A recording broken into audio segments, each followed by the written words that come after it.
guys. I just wanted to make a video on what I did to put a 2JZ into an S15.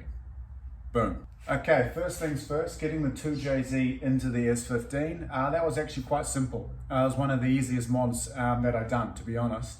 I used a lot of Golby's parts. They're in Queensland in Australia.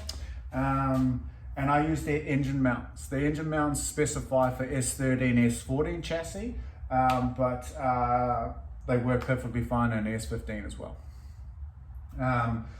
And then I used an R154 gearbox. I just bought a brand new one, cost me $2,800 worth of brand new gearbox. I put a twin plate clutch in there, extreme twin plate clutch. It also came with a slave cylinder and all like the fork and selector and everything, just to make it a complete kit. And then I found a gearbox mount online, secondhand. I think it was one that was bought on eBay or something like that for a R154. Fits perfectly. I had to drill some holes and stuff like that, just elongate some holes, nothing too big at all. They really didn't cost me much. Then I did a custom drive shaft, one piece. So I kept the S15 rear diff. It's got a 4.08 final drive, but it's a Nismo two-way Pro LSD. And like I said, a one-piece steel drive shaft. I've now swapped that drive shaft out for a Alfa Omega one-piece aluminium. They did me a custom drive shaft. I've bought plenty of drive shafts off them before. I've done group buys for GDRs and stuff like that. So they hooked me up. They don't normally do custom, but they hooked me up for this one. So that's the engine, the mounts, the gearbox, the clutch, the drive shaft, and the final drive. Cool. I then did a Wiring Specialties custom loom. You can go online onto their website. They're in the States. Cost a little bit of money, probably cost me a couple of $1,000 Australian. But I got a detailed custom wiring loom for the 2JZ to fit in with the S15. Everything works, plug and play, beautiful. My advice, don't muck about with trying to wire up your own loom if you don't need to. I'm an electrician by trade, industrial electrician, PLCs, all that type of stuff. I don't want to know about it, to be honest. I pay the money for it to be a plug and play. Something to consider. What else? You can run the stock intake manifold and the throttle body and all that type of stuff. E-throttle control, and just make it into a mechanical one. And then you get a custom line. Okay, next is I've gotten rid of the mechanical throttle, and I've gone a Bosch drive-by-wire, 82mm I think it is. And then just done my own custom loom and pinned it back into the ECU. The ECU that I'm running is a Link Fury. It's not the X, it's not the latest one, it's the original one. But it's amazing ECU, to be honest. It can run the drive-by-wire and everything else that you need. I've just plumbed back a whole bunch of other little sensors here and there. Radiator system, I've kept the SR radiator setup that I had, which was a Koyo inflow, triple flow radiator or something, but I did have to put the radiator fans on the front. The reason I've done that is I don't want to cut into my radiator support. I just don't really like that look. And so I just opted not to do that at the moment, especially being winter. Temperature is always sitting around about 80 to 90 degrees. So it's more than the SR, but it is a bigger engine and I'm okay with it at this point. I don't run an oil cooler either.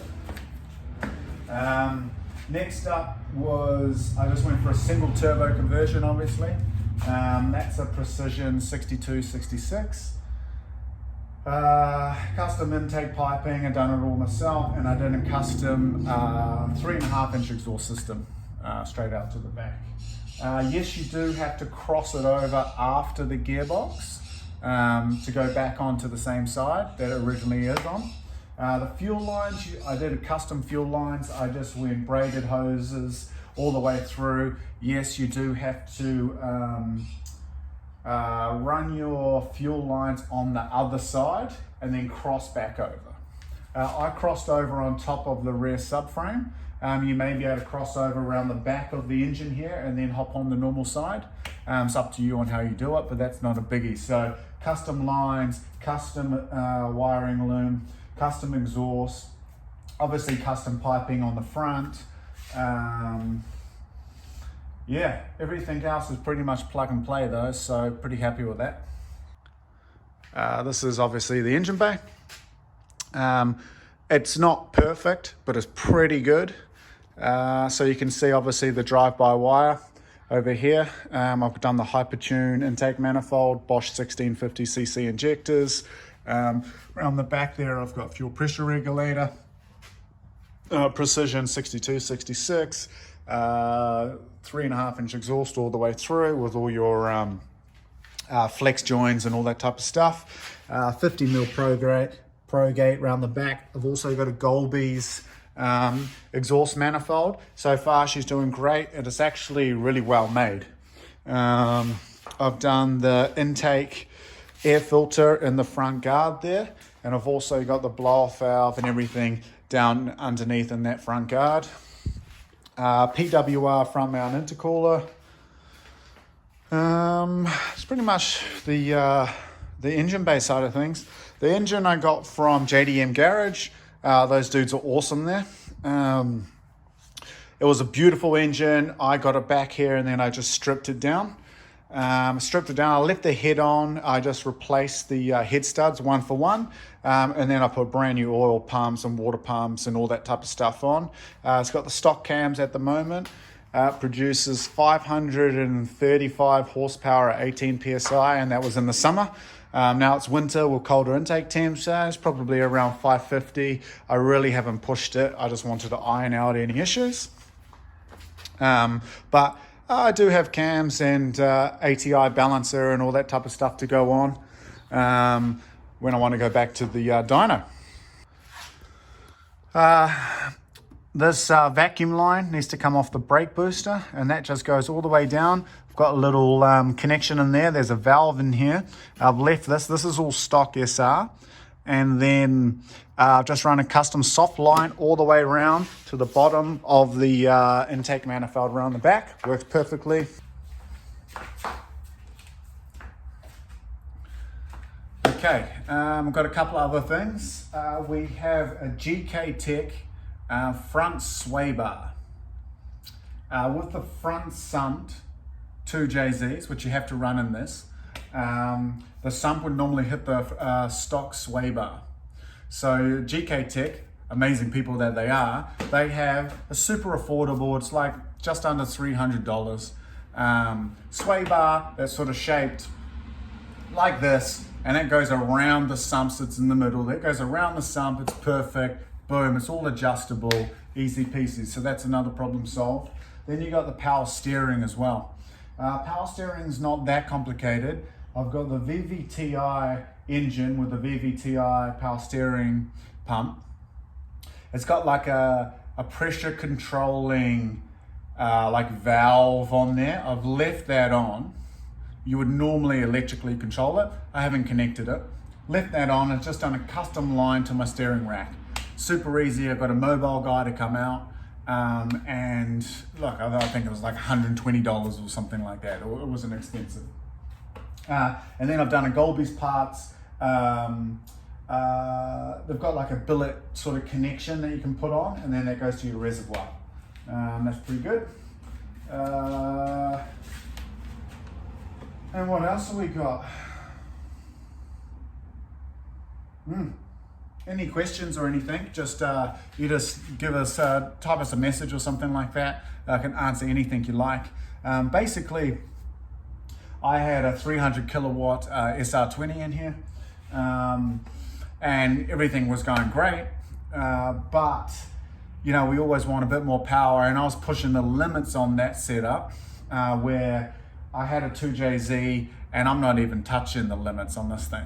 You know, it's 550 horsepower and it's just ready to rock and roll. Let's turn it up. So all I did was I stripped out that SR setup and I soldered it all off. I cleaned up the engine bay and sprayed all the engine bay. And then it was as simple as build the gearbox and engine together. It was all one complete. Clutch was all on, everything was on. So all the difficult stuff that you would do underneath the car, that was all completed. Engine was all completed. I just had the exhaust manifold on, no intake manifold. And then I lifted the whole thing up and slid it in, and it just went in so easy. Engine lift, engine hoist, and that was it. Engine mount sat on there, bolted it up, bam, she was in. And then the rest you just got to wire up and you just got to keep chipping at it. It does take a little bit of time, especially when you do it in your own time, but it's not that hard.